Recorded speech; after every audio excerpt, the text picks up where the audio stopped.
Good evening, Barbadians, wherever you are. This is Victor Callender. Today is the 22nd day of June, 2025. It's 18:30 military time or 6:30 Pacific Standard Time where I am located.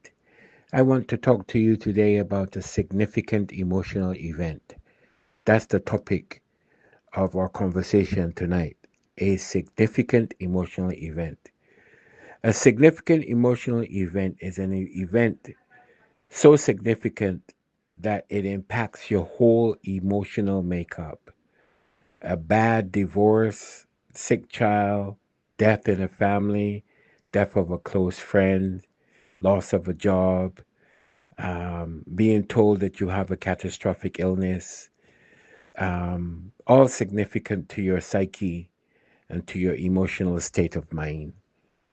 I'm impacted here tonight, and I call upon you to ask you to pray for the family of young Gavin who lost his life in Cave Hill today. I am calling upon you to do that. I'm asking you in the name of the most powerful architect of this entire universe, God, that you ask for blessings, not only for Gavin who lost his life today, but for the lives of all those that were lost to gun violence, or knife violence, or whatever catastrophic means that they might have met and died.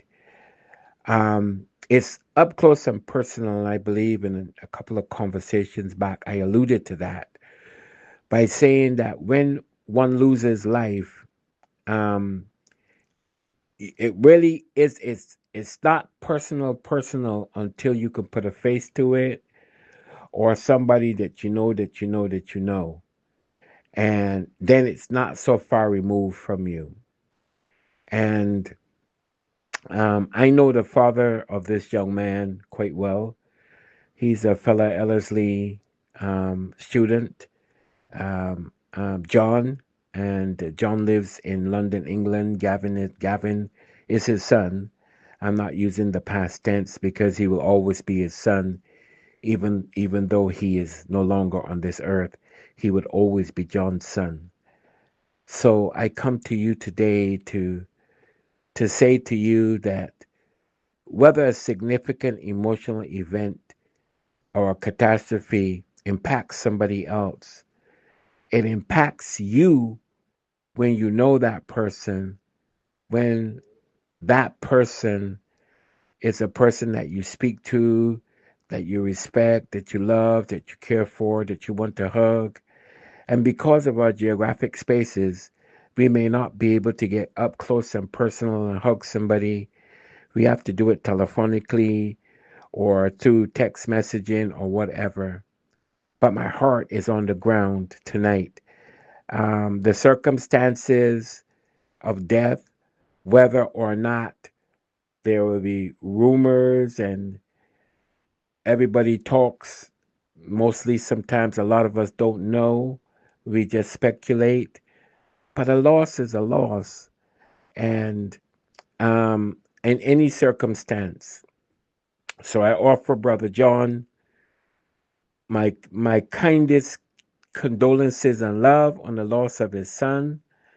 And I offer to Barbados my condolences on the loss of any of your children, regardless of the situation.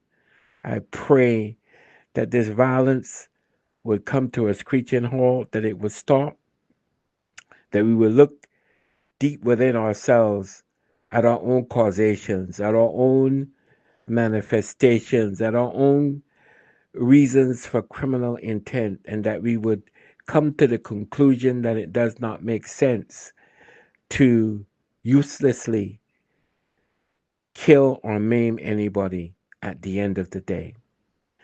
It goes back to a deeper sense of us understanding each other and us understanding the true reality, the reality of Barbadian life, the simplicity of it and the sweetness of it. It is something that once ingrained in you central to your DNA when you understand how sweet Barbados was, that you never want to lose that sweetness. You nostalgically you go to a place where you bury that and you keep that almost as if it's a treasured place. And I find myself today wondering if in my lifetime I would ever be given the opportunity to have what once was, what I hold on to nostalgically, what I love. I greet you with the salutation, fellow Barbadians. I greet you with the salutation of my beloved. You are my beloved. I want you all to be my beloved. If I could embrace each and every last one of you every time I see you, I would. And if any of you were in need of anything that I had and I could give it, I would. And I just would ask you, from a guy who is inflicted with a disease called cancer, if you could, but for one day, have peace with no killings, it would do my soul a great, great good. And it would do the country a wonderful, magnificent good. Just one day where there was peace.